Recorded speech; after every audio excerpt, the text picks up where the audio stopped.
Right, I'm back here. Let's do this.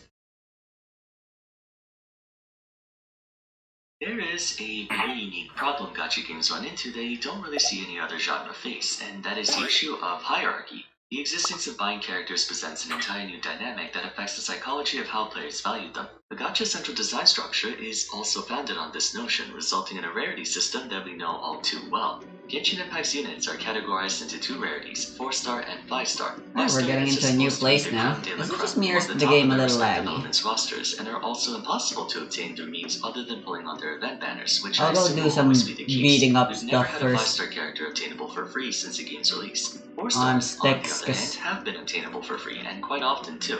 But the increased yeah, these are commonality within my level.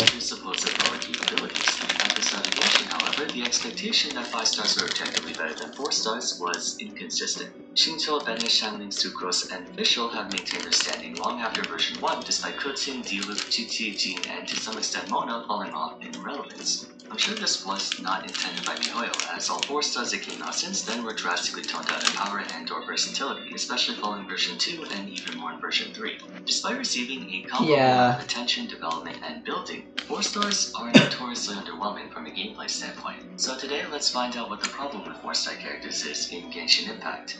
Prevailing wisdom has 4 stars naturally lower in strength and numbers to balance. Oh god, the game's super loud, I forgot. Why would anyone really like to offer a 5-star character who's exponentially harder to obtain? 4 stars are just as strong. But it doesn't always have to be a one-to-one comparison, and while the some gachas eventually is true, on average, 5 stars will have a higher stat line or be able to do more things, but ideally, there should still be a fair share of representation regardless of rarity.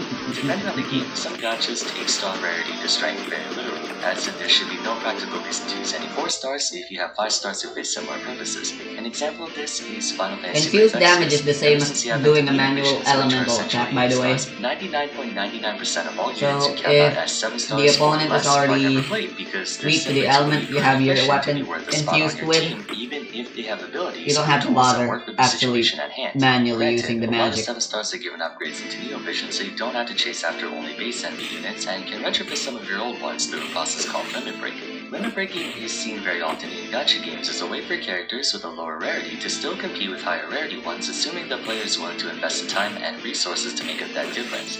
Genshin doesn't have your conventional limit break system though. What they have are constellations, sequential upgrades to characters that grant passive boosts or new capabilities to existing talents. This was their way of showcasing limit break. Here's the thing, constellations are open-ended adjustments to a character, meaning there's no benchmark to what they provide. Some may be game-changing like Lucansfera's constellation, others may be useless like Ventisfera's constellation. Additionally, unlike limit breaks, constellations do nothing to improve the character's base stats. Once they cap out, their numbers are fixed. There may be a constellation that increases your attack by say 20%, but your base attack is unchanged. The absence of a set standard means one character can be vastly improved through constellations while another will barely change. More often than not, that ends up being a bad thing. In most of my Why No One Plays episodes featuring 4 stars, an issue they all share is that they're just undertuned. Toma, Razor, Noel, Yanfei, Kaya, Ningguang, Amber, though I haven't made one on Kaya or Ningguang yet. I guess these guys are just normal enemies now. Fun experiences, but the numbers are simply far too low to compete with the top tiers. Constellations may offer substantial benefits to the gameplay and quality of life, but those constellations are also balanced around being 4 stars. Understandable, since you can C6 a 4 star with 1/10 of the capital it takes to C6 a 5 star. That being said, due to 4 stars being easy to max constellation, there's a predisposition that they're inherently meant to be played at C6. Therefore, it's almost like they have no constellations at all because those are expected to be part of their base kit. Few 4-star characters, if any, are evaluated at base. If you look at most tier lists, the majority of them will assume you have C4 or C6, so on and so forth. The need for constellations on 4 stars is further emphasized by how many feel like incomplete characters without them, which is another issue concerning Genshin's character design. If we're splitting hairs, that's also affecting 5 stars, but it's more pervasive in 4s. I'm by no means saying you need those constellations for them to function. Each unit is playable at base. But there's a lot of implicit pressure for 4 stars to have those constellations purely from how massive the gap between 5 and 4 stars is at a base level. I'd even go so far as to say that Shincho, Shangling, Sucrose, and Fischl aren't anywhere near as good as they say they are with that C4 or C6. You might try to argue that I ascensions are press the same equip, but it which takes is me to a the valid point. options. They operate on the same basis. That's so weird. My counter-argument to that is, getting a 4-star character to level 90 is no easier than on a 5-star. Also, limit break and levels are not really the same thing.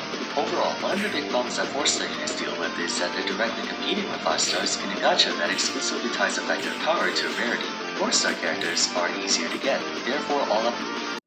By the way, despite me playing on an emulator, Newgrounds' emulator doesn't actually come with the usual stuff you expect to come from emulators, which are, the save states and stuff. And that's because Flash is just very limited by default already anyway. It's an animating tool first and foremost. It was never meant to be used to make games. Although there have been plenty of games made, as you can see. And like, there's Super Smash Flash.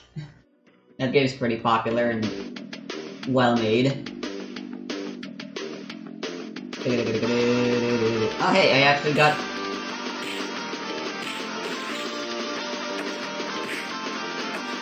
So yeah, an emulator can't really enhance any of these experiences all that much, apart from making it so that they don't require much internet anymore. Aspects of their design are balanced with the expectation that a player will naturally unlock their constellations just by playing, and so their power budget automatically assumes C6, whereas for most 5-stars, their power budget starts at C0, and everything else afterwards is icing on the cake. At worst, you need C1 to unlock a 5-star character's full potential, but generally speaking, there is a hard divide between 4 and 5 stars that Nintendo refuses to close ever since version 1. Unlocking Constellation 6 doesn't make a 4-star character on par with a 5-star, but they're still evaluated on the same playing field. It's like Mario Party. I'm sure everyone has played Mario Party at least once in their lives. In that game, stars are infinitely more valuable than coins. You can have 999 coins and still be losing to a player with 0 or 1 star. That's how the dynamic between 4 and 5 stars feel like. I know I do this a lot, and some of you might say I should stop comparing apples to oranges, but one other gacha I play a lot is Blue Archive. In that game, the units come in different rarities as well. 1-star, 2-star, 3-star. All of them can be upgraded to 5-star and share the same cap.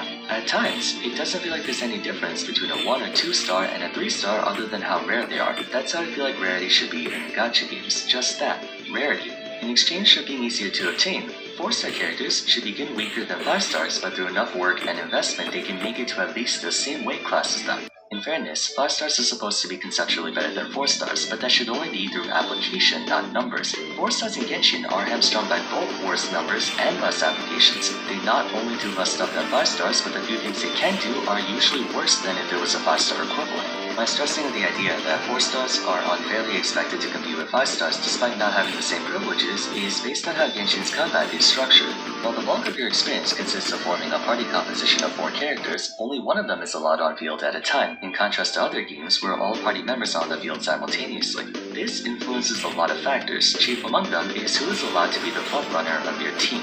You'll notice that of the OP 4-stars quote-unquote, none of them are known for their on-field pressure. Then he switches in, uses his burst, then switches out. Fischl, Xingqiu, and Xiangling as well. Now, the only reason Sucrose is on field in her team is because the teams where she's your main DPS don't really care about who's on field. She just happens to be the one who stays out the most. This structure realistically slashes any chance of a 4-star on fielder / main DPS ever seeing the light of day. Ningguang, Razor, Noelle, Yanfei, they will never match 5-stars in power because their numbers are lower than 5-stars. Again, understandably so. The 4-stars who do perform well are those with off-field pressure, since off-fielding is basically the way you can have more active characters at a time. They're on the field without having to be on the field, if that makes sense. Xiangling's Beyblade, Xingqiu's Raincutter, Fischl's Oz, etc. I'm willing to bet money that miHoYo has taken notice of this. The last 4-star on-field damage dealer we had was, I believe, Yanfei all the way back in 2021. Every 4-star since then has been either a support or off-field DPS, which is basically someone who supports the damage, whether or not by their own choice. I should say that designing a game's roster in this way is not inherently a bad thing. If your approach to combat is to pull all of your resources into one person so they can carry your team, it only makes sense for you to use it on a 5-star, not a 4-star. In doing so, however, 4-star units end up cannibalizing each other. A handful of 4-stars who are good enough to contest 5-stars are the only ones players are going to want to use, leaving those who aren't for dead. Genshin's simplified combat system is both its greatest strength and greatest weakness. The lack of intricate combat mechanics, for now at least, put all units on the same playing field even though they shouldn't be. In the past year or so, I've gotten tons of criticism from players that are along the lines of you shouldn't compare X character to Y, they're not the same. And they're most certainly correct. Barbara is not the same as Kokon, Xingqiu is not the same as Yelan, Chongyan is not the same as Shinhe, Yanfei is not the same as Kui.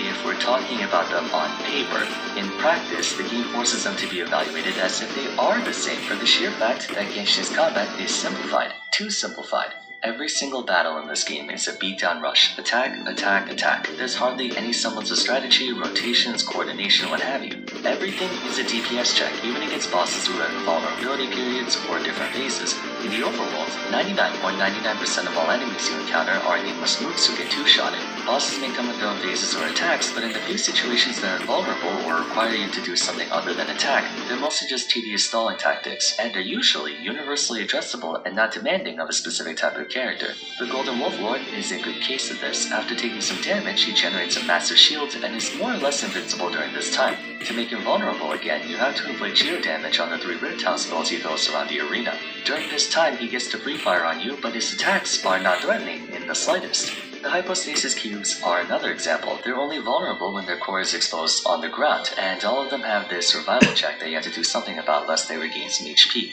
Most of the time, though, they just need a specific element or weapon, and the character Oh my god, it's the Crab Lord. What's unfortunate is that a lot of 4-stars have some really neat stuff about them. Candace and Chongyun offer Hydro I know what I'm having for dinner tonight. That's something no 5-star has. Ningguang's Jade Screen blocks all projectiles that come in contact with it. There are some really nifty tools that can come in handy in a lot of situations, but all the game's challenging content is permanently available, ensuring that said content can't be designed to require a specific character or niche out of consideration for players who may not have that character they just started out, for instance. All the same, they shouldn't make a full 180 and overgeneralize everything. That dumps down every boss into a beatdown rush where it doesn't matter how you deal damage as long as you deal lots of it, and is a huge reason why Bennett, Shenlin, Xingqiu, Sucrose, and Fischl strong-arm virtually every other 4-star out of relevance. There's an option to use other 4-stars, but not a need for it. In my video last week talking about physical units, I mentioned how if there's no need, most players won't care enough to go the extra mile for something that achieves the same end result. Who cares about Candace or Chongyun's elemental infusions? Just get Hydro or cryo damage outright. At this point, any player who's been around for a while has Ningguang. Considering she's basically the governor of Liyue, there should be more demonstrations of her power. They could have designed a boss or a dungeon that unleashes a huge barrage of projectiles that deal huge amounts of damage, forcing players to bring along someone with a metric ton of defense like Noelle, or someone who can, block projectiles? They sort of try to add conditional bosses every now and then, such as a reputation bounty where the enemy in question is immune to elemental damage, but in turn takes more damage than something else. Most players brute force their way through them anyway. So because 4-stars are inherently meant to have less applications than 5-stars, to make them noticeable they usually have a specific niche, but without situations that demand those niches, there's no reason to use them. That's one of the fundamental rules of good game design. Just like how life without purpose is meaningless, applications without purpose are also meaningless, resulting in many 4-stars being meaningless. And it's not like constructing these mechanics are difficult, nor do they have to be hyper-specific.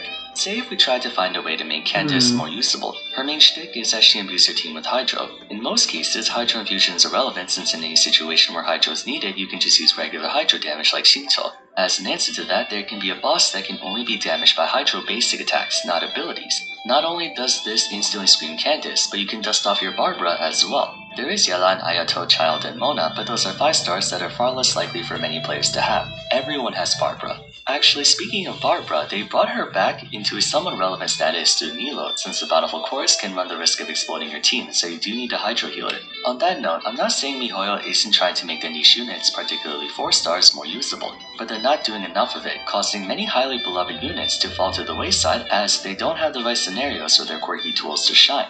One thing that Genshin doesn't have that most gachas do to encourage the use of multiple characters is boss rotation, like raids. If they ever decide to have weekly, bi-weekly, or monthly raids, creating bosses that require a specific mechanic will give opportunities for more 4-stars to be usable and therefore give players a reason to work on them instead of just using 5-stars over and over. If I had the opportunity to write up ideas for bosses, that would be so much fun. I can make a boss that requires a single massive burst of animo damage. Hazel, Jean, and Xiao are the only ones who can do that, as all the others attack in multiple strings. Or an electro version, so you need Lisa's elemental skill for one giant nuke. How about a boss that can only be damaged by charge attacks from Catalyst uses? Yanfei is a very good charge attack. The list goes on and on. Alternatively, if there was a boss or a dungeon that required you to make several parties at once, The name's escaping me, but there was that one dungeon where you had to send 2 units in at a time and you had to cycle through like 10 pairs. That's a good example. I just Never can't tell mind, you I'm how saving the frustrating it rest. is that Genshin has such amazing character design in The such a remaining simplistic spells game, aren't but all so that many of its useful. problems are because there's no content in this game that you can't complete by turning your brain off and bum rushing. It might sound like I'm of the school of thought that parrots we should make Genshin more hardcore, but in reality, these changes would make the game more satisfying for everyone, even casual players. It gets boring when you use the same 10 or so characters for weeks on end, yet at the same time, there's no incentive for you to invest resources into characters who are worse than those 10. Players need that extrinsic motivator to use all the unique 4 stars Genshin has to offer.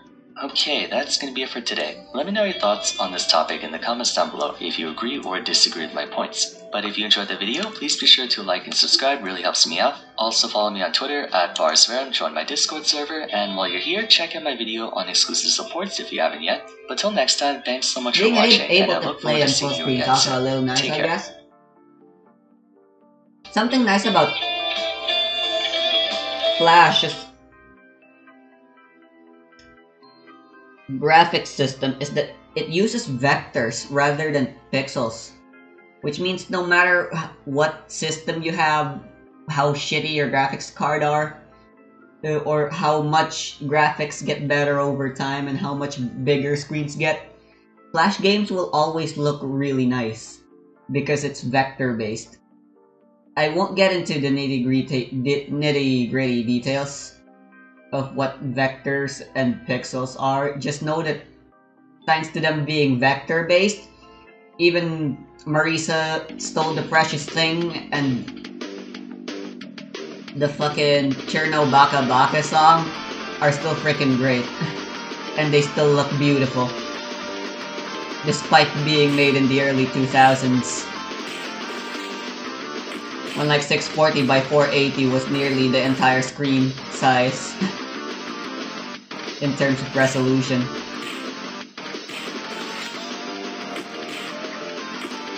For even the strongest PCs at the time.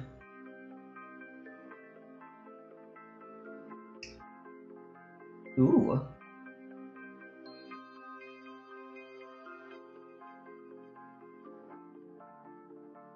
Great. Just more chains because we didn't look edgy enough.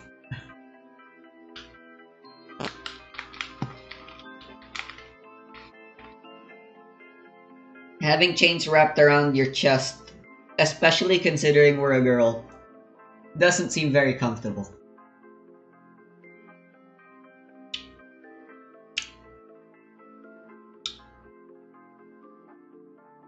Kratos does it as well, and like, my god, how the hell does he deal with the pain of having chains constantly wrapped around his freaking arm?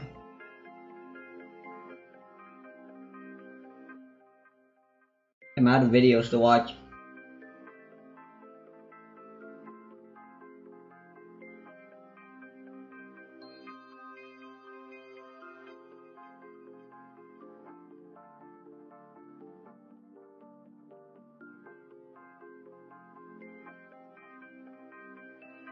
In 3, 2, 1. Good old Tetris Tetris. videos. Well, actually, I should still have plenty other videos to watch. And we are off to And the I'll races. worry about that later. Dang it, I couldn't get to the thingy in time. That's water. Both players with a single burn on the board to start things off. And Zyle with the first Tetris. Molly getting grounded. Does have to take some burns. That's a nice board though nonetheless, and gets a Tetris to go to 27,000 points.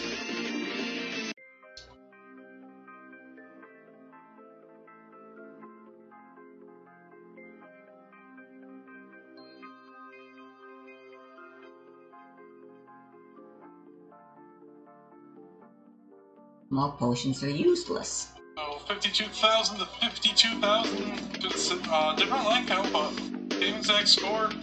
Molly's going to take a Tetris here. Zyle with the left well set up and knocks down the left well Tetris and sets up immediately for another with that J. Needs the bar now. gets another one into the lead at 97,000 points.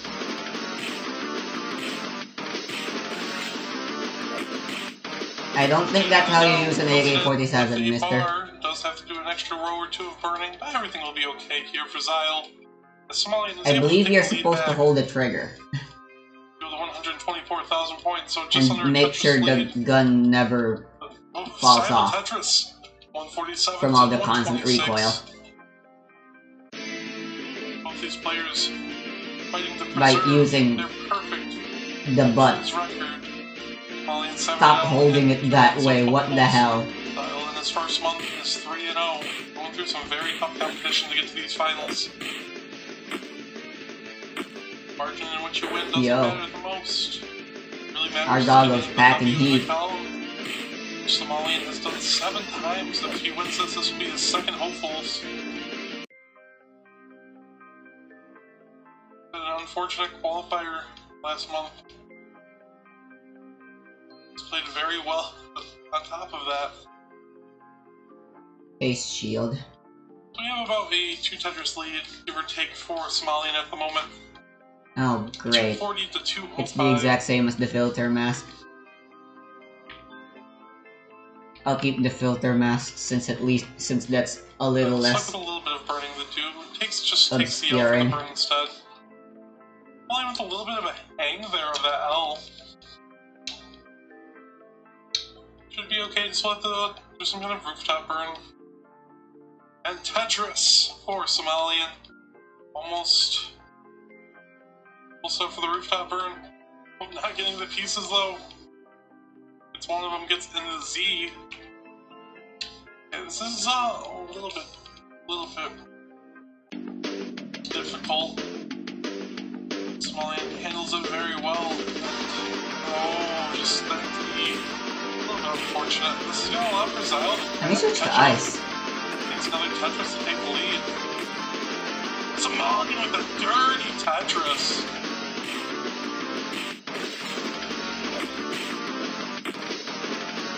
Galaxy Biscuit.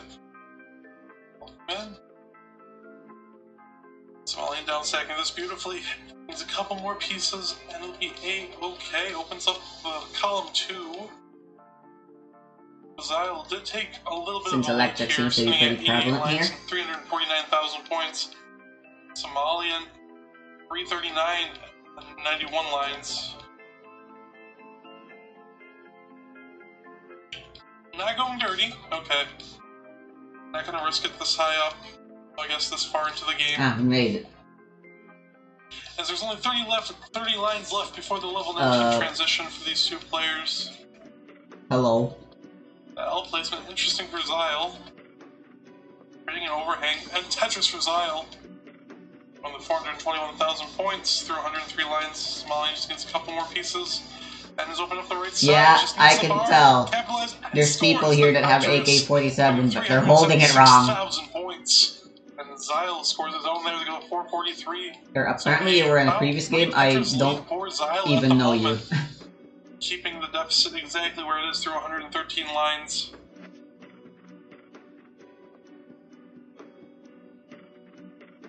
So both players 500k transitions Nearby. very possible.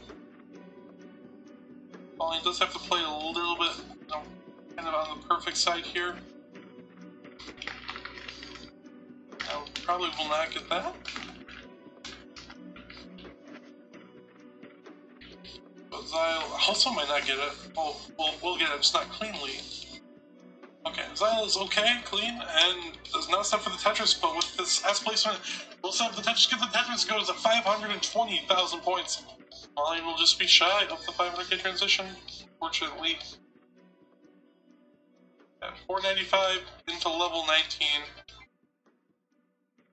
Interesting to see if Somalian on emulator and in a just completely different environment is able to maintain his level of play, especially at 19 that we're used to. You see him playing a little bit more conservatively, taking some burns in the early stages, stacking up higher. And Tetris for Somalian to go to 527. A little bit of a burn situation. No, you're boring. original cartridge, like game sheet.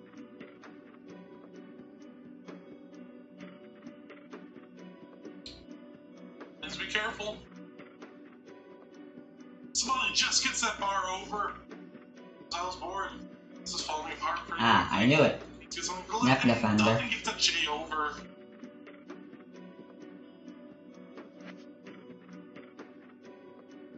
Oh. You know, I'll keep it. So I hate the chains. Are good at 640.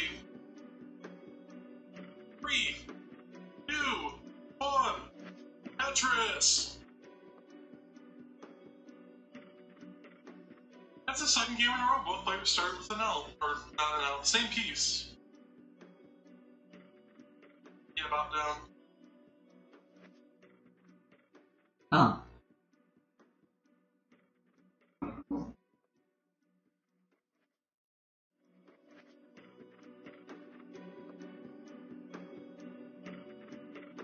think I remember. I'm getting a little high to start things off.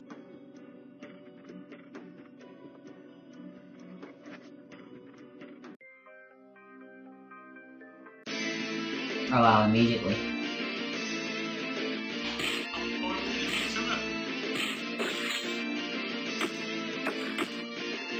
Beautiful tuck setups. Beautiful. And Tetris.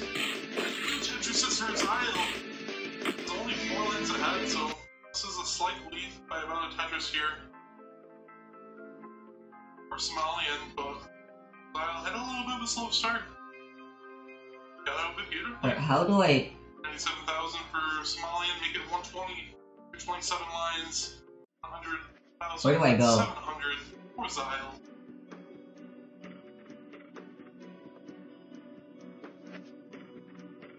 Huh. I guess I go do those other shit she wants me to do first.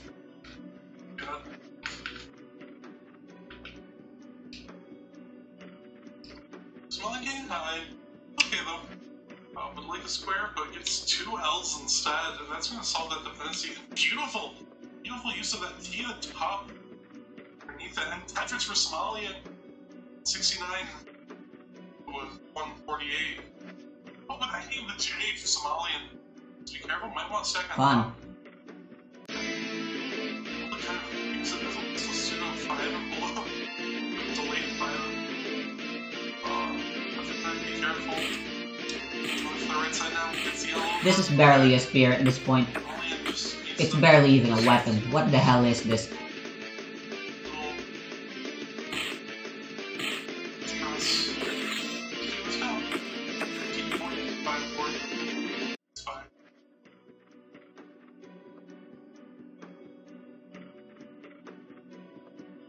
So we'll allow for Zyle to take a lead as Zyle at 221, make it 222, 57 lines is also...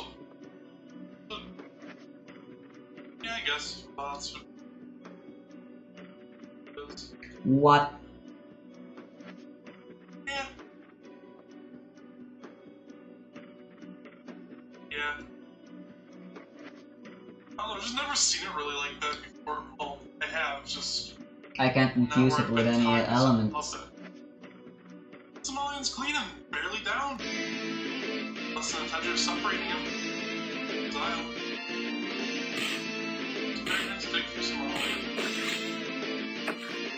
But it's true. It's true. You know. That's pretty busted.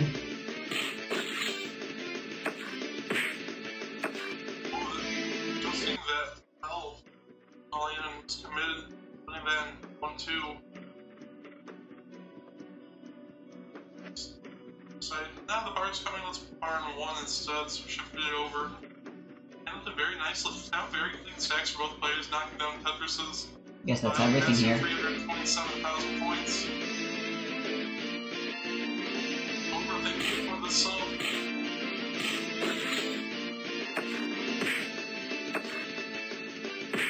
Oh god damn it. I think the last time I saw that was with a bar game. Huh. If I switch out of the Scyther or any other of the forbidden weapons, I can't go back to using it. it seems. Like the only piece you really didn't want. I can go dirty here. No, sets up a teaser instead.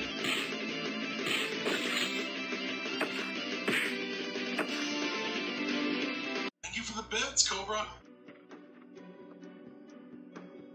We are approaching the transition very soon.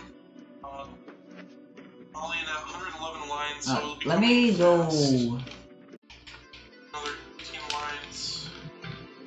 Get the thingy in here. How much money do I have right now? It's much faster if I just go here. 2,500.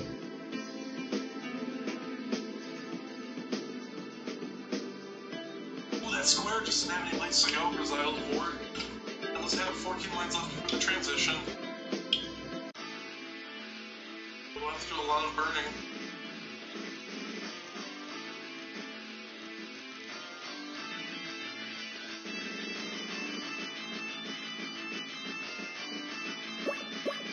Oh, I didn't need you. Both players reports in the 19.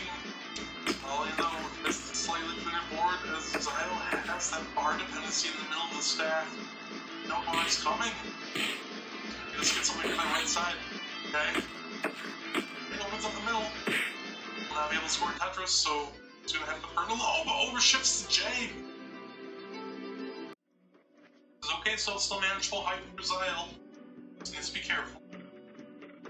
More pieces and everything will be okay. All that didn't burn, but still set up a nice burn. Yes, a Tetris. Somalian about Tetris in the lead up takes another one to go to 539. Oh! I didn't know I could go to the tournament already.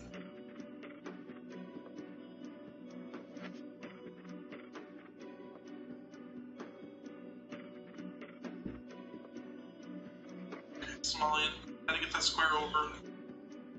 Somalian slightly nerfed right now. I guess the Tetris. I'm playing completely nerfed, unusual setup.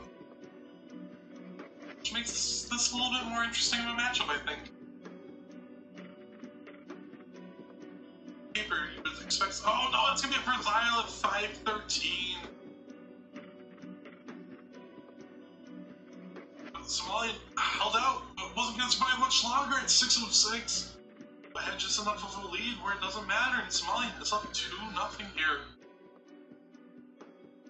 Let's see, will we actually work it in 3, 2, 1, Tetris. I didn't expect about to work, so I wasn't expecting that actually to work. Somalian. It's going to get a little bit of a later start because I think someone just came. Go.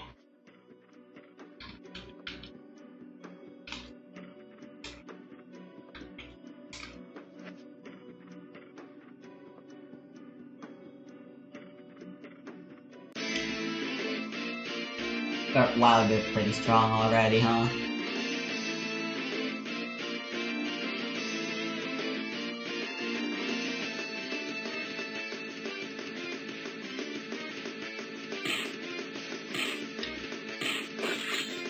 Just there for Zylo, about 69,000. Somalian had a little bit of a slow start here. Chair bar. Sipping of water. That's a gun.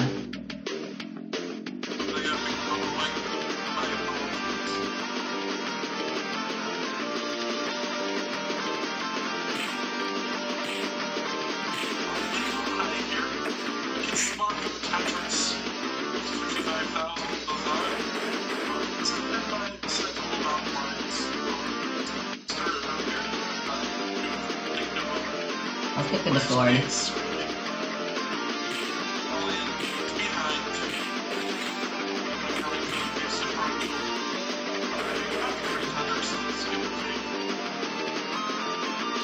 Howie wowie.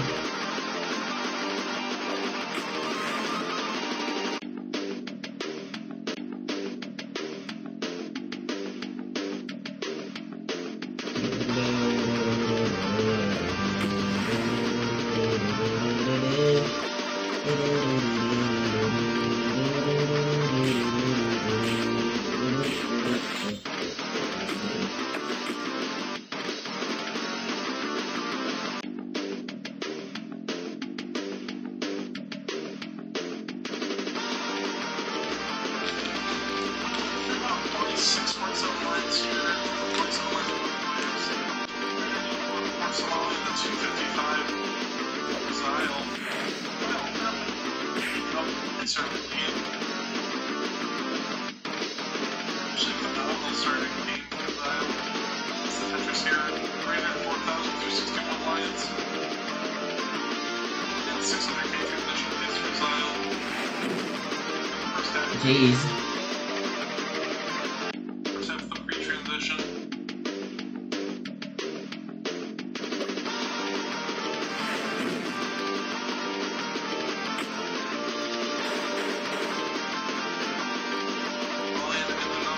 Situation here.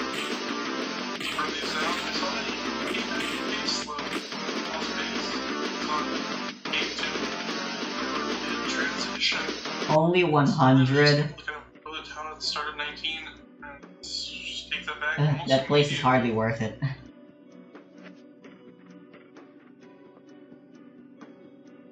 a little bit of a misdrop there with the Zeals.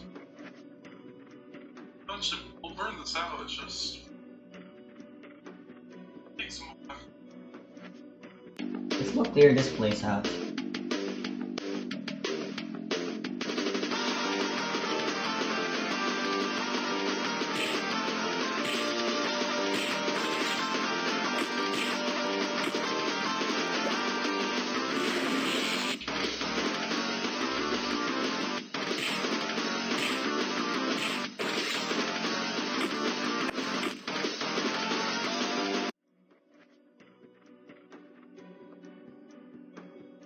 Well, now with a pretty strong lead, 410,395 lines, so through a way a fair bit of pace. Somalian just has not been able to catch up much. Miles burning did allow for there to be a little bit of a discrepancy in terms of line count. The hell just went sideways.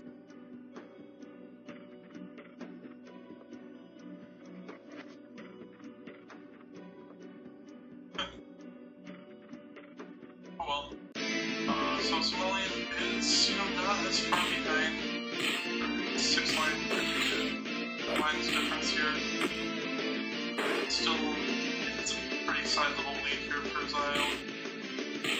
Not insurmountable. 19 play on the table, of course. Also allow for Zile to play a little bit more conservative on the 19. Not have to take so many risks. At least until Somalia should take some lead. We are 120 lines here for Zile. Our doggo sure loves biting dicks. The Tetris can change the line count advantage as well. Somalia, it's down 140,000. Whatever their preferences. 110,000. Are they a boy or a girl? The world will never know.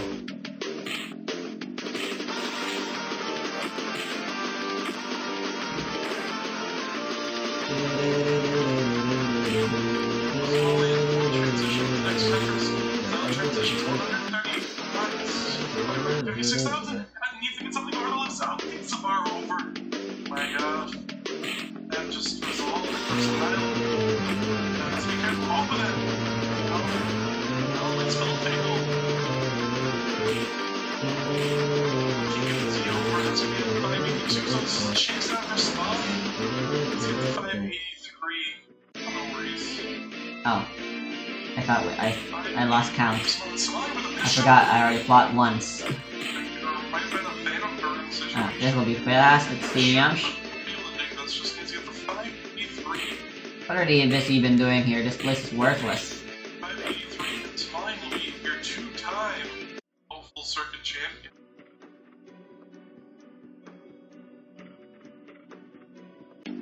I wasted time, I wasted a level. It is actually the incarnation, the true version of Zion. I think it's you saw it, purely evolution.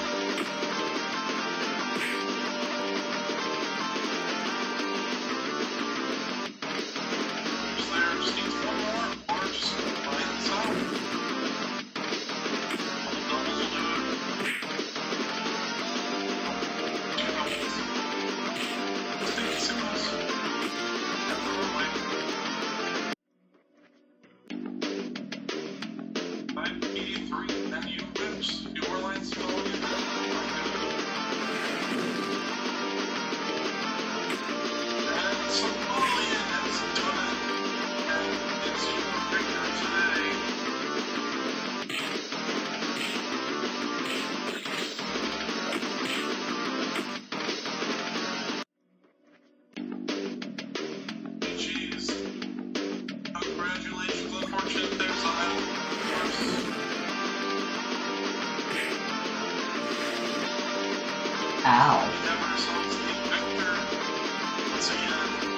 Frick. Even though fashion, the captain himself, oh yeah,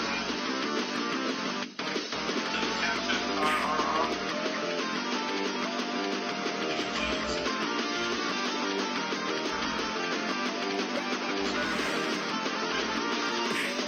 Good enough.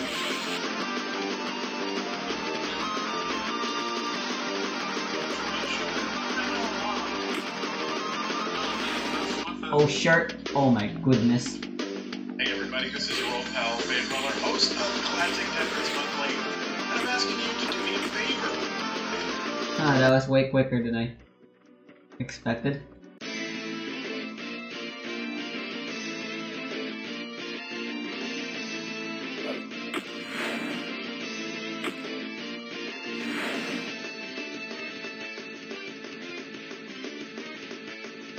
The way Genshin likes to go about releasing new characters is rather cyclical in nature. Not entirely sure if that's intentional or coincidence, but either way, it's a lot of So I need 25, but it only costs 10. 3 is around the time when the power creep starts to become very noticeable for gacha games. To be fair, Genshin is still experiencing some semblance of it. Most of the version 1 units who weren't at the very top of the pyramid are showing a very serious decline from their already tenuous position. But comparatively, Nintendo has been careful not to push the envelope too far too often. Prior to Nahida, the last quote-unquote meta-breaking unit was Yelan, who succeeded Raiden Shogun and Kokumi several versions prior. Safe to say the game introduces a tier 0 unit every 4 to 6 months, give or take. A lot of discussion was thrown around Yelan prior to her banner being instated. I myself made a video on whether or not her release marks a turning point for the game. In fact, I don't think there's any 5-star who is more divisive on if players should go out of their way for it. Normally the sentiment for any 5-star is either a definitive yes or a no, at least in terms of the necessity of pulling for them. Obviously no 5-star is an absolute necessity, Genshin is free to play, but you get what I mean. 6 months have passed, and during that period, Yelan's proved her usefulness time and time again, even in spite of the predisposition players had for her. So, in today's episode of Why Everyone Plays, let's talk about Yelan. Something I find interesting about Yelan is that her situation is unlike any other top-tier 5-star character in Genshin, as she was the only one who, for all intents and purposes, was waving a giant flag in the air saying, hey, I'm overpowered, without any ambiguity, yet there was still a decent number of players who were on the fence about going for her even if they had the means and wherewithal to do so. Despite all that discourse, Yelan's arrival ranks in the top 5 best-selling banners of all time, and I know for a fact she was responsible for more than 85% of those sales, as Shell already had a rerun a few months before that. It just goes to show you how meteoric her presence was overall, especially for a character who didn't fit either of the two criterias that other top tiers did before her. At least I don't think. In a way, her situation mirrors Ayaka's. Both had to contend with an already existing hallmark in their element, Ayaka with Ganyu and Yelan with Shinzo. If we take into consideration the limited resources of a free-to-play player, while it would be nice to have multiple copies, so to speak, it's more prudent for them to go for a unit that fills a niche they don't have yet. As an analogy, having 2 spoons is better than 1, but if you don't have a fork, you should probably get that instead, even if you really want that second spoon. Ayaka was able to overcome this obstacle. Never heard that saying before. I guess to a lesser extent her early timeline. As the unit we've known before Genshin was even released, the anticipation drove a massive number of players to dump all their Primogems on her even if they already had Ganyu, Diana, so on and so forth. Moreover, there was still an absence of an all-purpose melee cryo TPS, as every close quarters fighter before her was either a support or a Eula, the latter being a cryo unit in name only. So, Ayaka still managed to find a spot that had yet to be released. Yelan wasn't quite the same. In terms of Hydra support, we already had a serviceable roster. Kokomi and Barbara took care of all need for sustenance, Mona was your tactical vaporized nuke, and Shinto covered more bases for Hydro than Bennett did Pyro, supplying you with virtually all Hydro-related benefits, damage, defense, reactions, what have you. Moreover, in terms of range pressure, Child was already in the game. At first glance, there appeared to be no practical area of expertise that wasn't taken. Additionally, just before her, Kokomi and Ayato's banners were released back-to-back, offering 2 very powerful Hydro units to anyone lacking in them. Circumstantially, Yelan's banner had every reason to fail. The success of top-tier units that came before or since were primarily driven by equal parts efficiency and necessity. Buta was the first widely available Pyro on field DPS, given that D-Luke never had his own banner. Jokini, Shogun, and Nahida had a similar situation. Before we saw her numbers, everyone theorized that Yelan was good, but ultimately a luxury, one that you could pass if you had Shinto. The irony is that while the consensus on Yelan is that she's more situational than Shinto, her usage has consistently been higher than his, at least since Fire Abyss, which again I know isn't everything, but I wouldn't be surprised if she was used more in the overworld as well.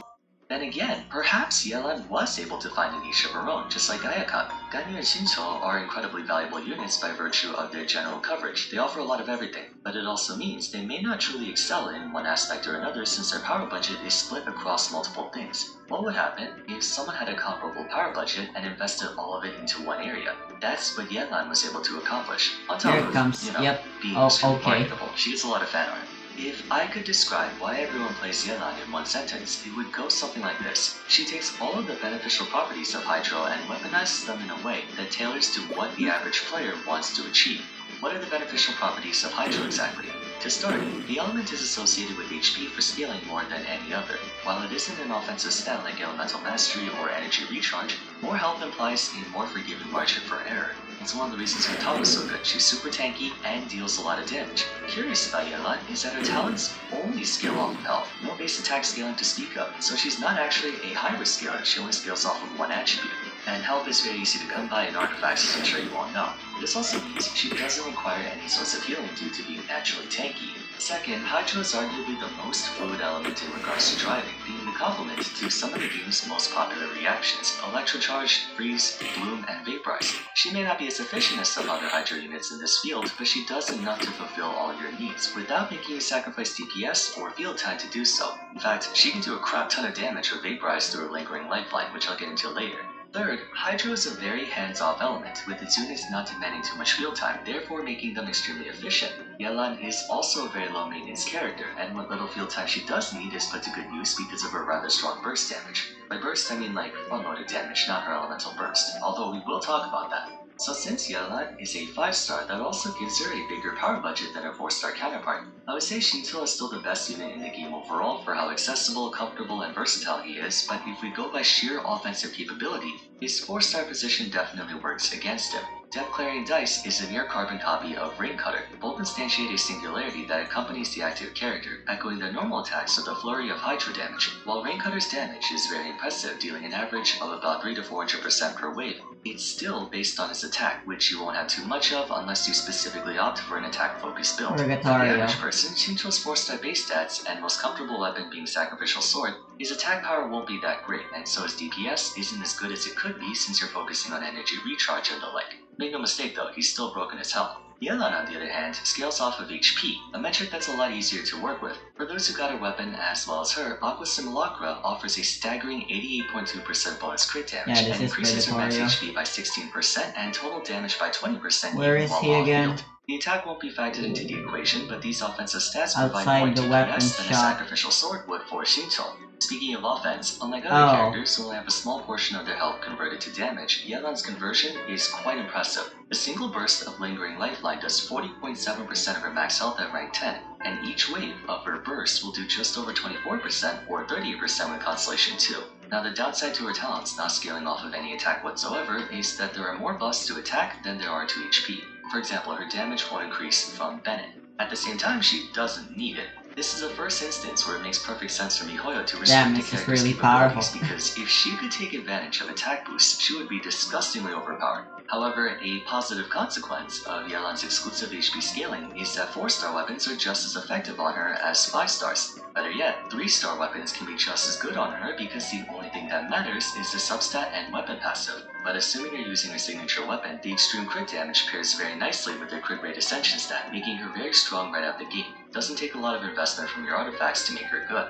As if that wasn't enough, they decided to give her quite possibly one of the most broken talents in the game, Adapt with Ease. While her elemental burst is in effect, the active character's damage continuously increases by 1 at base plus 3.5% per second up to a total of 50. Mathematically, I think it averages out to around like 30% throughout the 15 seconds. But if you keep track of how long the buff is out for, you can supercharge your main DPS for the latter half of its duration, providing an unconditional 30% plus bonus damage along with the damage coming from her own abilities. That's almost on par with the attack boost you get from Bennett. 500 for magic potions. Status gives They're her not the worth privilege it. of 5-star numbers. You wouldn't be able to see this on a 4-star. More importantly, she focuses all of her pressure into offense. Pure DPS, allowing you to squeeze more from her than you would from Shinto. Just like how Ayaka forfeits crowd control, massive area coverage, and the consistent cryo application that Ganyu provides, Yelan trades the damage reduction, healing, and super armor that Shincho brings in exchange for being effectively a hybrid between him and Bennett. She has the Hydro follow-up damage that Shincho has, and the incredible damage amp from Bennett. Only in this case, her damage boost works for everyone, not just attack scalers. I think you can guess why people like her so much. Yelan is Shinto with more damage. If I remember correctly, theory crafters calculated that base Yelan with Aqua Simulacra slightly edges out a max constellation Shinto with Primordial Jade Cutter, meaning any constellations or optimizations you give to her will allow her to outclass her 4-star it's grinding counterpart. time. Let's actually go through constellations. Another privilege of being a 5-star is that your constellations are actually good, most of the time anyway. C1 slashes her energy cost a ton by letting her store 2 charges of Lingering Lifeline. That also doubles her 40% max health damage to 80%. Constellation 2 causes her Elemental Burst to send 4 Hydro Balls instead of 3, increasing her Hydro application to the same level as Shinto's. Constellation 4 can boost her entire party's max HP by up to 40% if she hits at least 4 enemies with her skill. Another fantastic buff that ramps up her DPS and the survivability of her entire team. Ironically, I find Constellation 6 to be the worst in my opinion. It essentially allows her next 5 normal attacks after using Depth Clearing Dice to deal the equivalent of 1.5 times the damage of her Breakthrough Charge attack. It's a shitload of damage, mind you, but Yelan's main job what the heck's is the off-field point of pressure going anyway, here? so this only works if you love her enough to want her to be an on-field DPS. Constellations for 5 stars are usually seen as a bad thing for most people, and any benefits they provide should not be taken into consideration for judging the value of their performance. I agree with that for characters who feel like they need those constellations to make up for deficiencies. Kind of like how Yaimiko has an unjustifiably high cost burst, and her first constellation raised that to a more reasonable level, but it's not like she would be overpowered if her base energy cost was just lower to begin with. In Yena's case, she's entirely playable at base, and the majority of her strengths are as well. The constellations serve to increase her ceiling, not raise her floor, if that makes sense, and by no small amount either. All of her constellations improve her efficiency significantly because of how strong her baseline is. Of course, no 5-star is without weaknesses, and Yelan does have a few noteworthy ones. However, all of those weaknesses are not only able to be supplemented externally, but the trade-off is very worth it. That's what matters. Having deficiencies in a character is not a bad thing in and of itself. It's if you have to expend too many resources to make up for it. It's entirely possible for you to make Xinyan or Amber a strong character and playable, but the amount of hoops you have to jump through to do so just isn't worth it. Yelan has 2 key weaknesses, the first being her energy requirements. She's very demanding, especially the Constellation 1. Lingering Lifeline is a solid battery, but you will need to augment in other areas to have maximum uptime on her burst. Fortunately, Yelan has the luxury to itemize a support bow like Pavonius or Sacrificial, since once again, she doesn't have to care about a weapon's attack value at all. Furthermore, the absurdly high crit value tied to her base properties gives you the freedom to spec more upgrades in 10 energy recharge, or you can just run an ER next at Hourglass if you want. There's also Emblem of Severed Fate, there's also Vident Shogun, there's also Double Hydro. It's easier to supplement energy costs and damage empirically speaking. Her other weakness is of course the fact that she doesn't offer any protection whatsoever. The good news is healing and shielding are a dime a dozen. It's not that hard to keep yourself safe. In the overworld, you also have access to food items for healing. And, lest we forget, you can also just, dodge. I know, Zhongli made all of us bad at the game, but in all seriousness, Yelan's elemental skill gives her the fastest grounded movement in the game, albeit for a short time. If you know the enemy's attack patterns, you can reposition quickly with her. Besides, she does just enough damage to afford you the luxury of a defensive support. But it's not like enemies or bosses one-shot you anyway. The single biggest reason why Yelan is so popular is that, at the end of the day, she's an alternative to Shinto, who is the best unit in the game. I think, ever since Dendro, Shinto officially takes the crown away from Bennett as number 1. So, for like Spiral Abyss, you can effectively have Shinto on both teams, or you can have Shinto and Yelan on one team for big damage. Unless you're fighting a Hydro or Mute boss, you can take any 2 characters, swap them with those 2, and the game becomes Minecraft peaceful mode. While I did spend most of the video talking about reasons why Yelan is quote-unquote better than Shinto, there's no rule saying you can't use both of them on one team, and many do. In fact, Yelan's at her best when paired with them. If you had to choose between one or the other though, I find myself using Yelan more often. That's mostly because her elemental skill is the greatest thing since Sliced Bread for overworld exploration, and I do prefer Lingering Lifeline over Fatal Rain Screen for the lower cooldown and crowd control provided. All in all though, Yelan is an offensive-oriented character who not only packs enough benefits for that offense, but chooses weaknesses that can easily be made up for without hindering your party's total efficiency to the point where it cancels out those benefits. She's part of the right element to pull this off, and has the right forms of pressure, quick attacks on field, and amazing off-field damage. Exclusive scaling meaning